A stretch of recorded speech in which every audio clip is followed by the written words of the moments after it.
ದೇಶದಲ್ಲಿ ಎಷ್ಟು ತಗೊಂಡ್ರು ಕಾಂಗ್ರೆಸ್? 99. ಎಷ್ಟು ಅಂಕಿ ಆಯ್ತದು? ಇಲ್ಲಿ ಒಂದಂಕಿ, ಅಲ್ಲಿ 2 ಅಂಕಿ. ಇಲ್ಲಿ ದಶಕ ಇಲ್ಲ, ಅಲ್ಲಿ ಶತಕ ಇಲ್ಲ. ಕರ್ನಾಟಕದಲ್ಲಿ ದಶಕ ಇಲ್ಲ, ಕೇಂದ್ರದಲ್ಲಿ ಕಾಂಗ್ರೆಸ್ನವರಿಗೆ ಶತಕ ಇಲ್ಲ. ಇಲ್ಲಿ ಒಂದಂಕಿ, ಅಲ್ಲಿ 2 ಅಂಕಿ. ಇವೆಲ್ಲ ಕೂಡ ಕಾಂಗ್ರೆಸ್ನವರು ನೋಡ್ಬೇಕಾಗ್ತದೆ. ಯಾಕೆ ಒಂದೇ ವರ್ಷದಲ್ಲಿ ನಿಮ್ಮನ್ನ ಜನ ತಿರಸ್ಕಾರ ಮಾಡಿದ್ದಾರೆ? ನಾವೇನ್ ತಪ್ಪು ಮಾಡಿದ್ದೀವಿ ಅನ್ನೋದನ್ನ ನೀವು ಈಗಲಾದ್ರೂ ಕೂಡ ಆತ್ಮಾವಲೋಕನ ಮಾಡಿಕೊಳ್ಳದೆ ಹೋದ್ರೆ, ಮಾನ್ಯ ಅಶೋಕಣ್ಣವರು ಬೊಮ್ಮಾಯಿರವರು ಹೇಳಿದಾರಲ್ಲ, ನಾನಿವತ್ತು ಹೇಳ್ತಾ ಇದ್ದೇನೆ, ಆಂಧ್ರ ಪ್ರದೇಶದಲ್ಲಿ ಯಾವ ತರ ರಿಸಲ್ಟ್ ಬಂದಿದೆ, ಕರ್ನಾಟಕದಲ್ಲಿ ಕೂಡ ಮುಂದೆ ಇದೇ ರಿಸಲ್ಟೇ ಬರುತ್ತೆ. ಎಚ್ಚರ ಎಚ್ಚರ. ಬಹುಶಃ ಕಾಂಗ್ರೆಸ್ನವರು 2 ಅಂಕಿ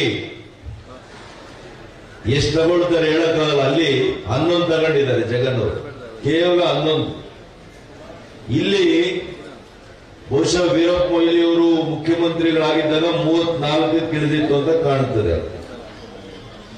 ಮತ್ತೆ ಆ 34 ನೋಡುವಂತ ಅವಕಾಶ ನಿಚ್ಚಳವಾಗಿ ನನ್ನ ಕರ್ನಾಟಕದಲ್ಲಿ ಕಾಣಿಸ್ತಾ ಇದೆ. ಕಾಂಗ್ರೆಸ್ನವರು ನಾವು 175ರಿಂದ 180 ಸ್ಥಾನ, ಭಾರತೀಯ ಜನತಾ ಪಕ್ಷ ಹಾಗೂ ಜೆಡಿಎಸ್ ನಾವು 100ಕ್ಕೆ 100 ನಾವು ಇಷ್ಟು ನಂಬರ್ಸ್ ತಗೊಳ್ತೀವಿ. ನಾಳೆ ಚುನಾವಣೆ ಆಗಲಿ 175ರಿಂದ 180 ತಗೊಳ್ಳಿ. ಇದರಲ್ಲೇನು ಅನುಮಾನ ಬೇಡ. ಯಾಕಂದ್ರೆ ಏನ್ ಕೆಲಸ ಮಾಡ್ತಾ ಇಲ್ಲ, ಏನೇನೂ ಕೆಲಸ ಮಾಡ್ತಾ ಇಲ್ಲ. ಅಲ್ಲಿ ದೆಹಲಿಗೆ ಬಂದಿದ್ರು, ನಮ್ಮ ಜೊತೆ ಎಲ್ಲ ಸಭೆ ಮಾಡಿದ್ರು. ಅಲ್ಲಿ ನೋಡ್ತೀವಿ, ಯಾವುದು ಕೇಂದ್ರ ಸರ್ಕಾರದಲ್ಲಿ ಪೆಂಡಿಂಗೇ ಇಲ್ಲ. ಕುಮಾರಣ್ಣವರು ಇದ್ರು, ನಾವೆಲ್ಲ ವಿತ್ತ ಸಚಿವರು ಇದ್ರು, ಎಲ್ಲ ಇದ್ರು. ಪೆಂಡಿಂಗ್ ಇರೋದು ಎಲ್ಲಿ ಅಂದ್ರೆ ಸುಪ್ರೀಂ ಕೋರ್ಟ್ನಲ್ಲಿದೆ, ಕೋರ್ಟ್ಗಳಲ್ಲಿದೆ.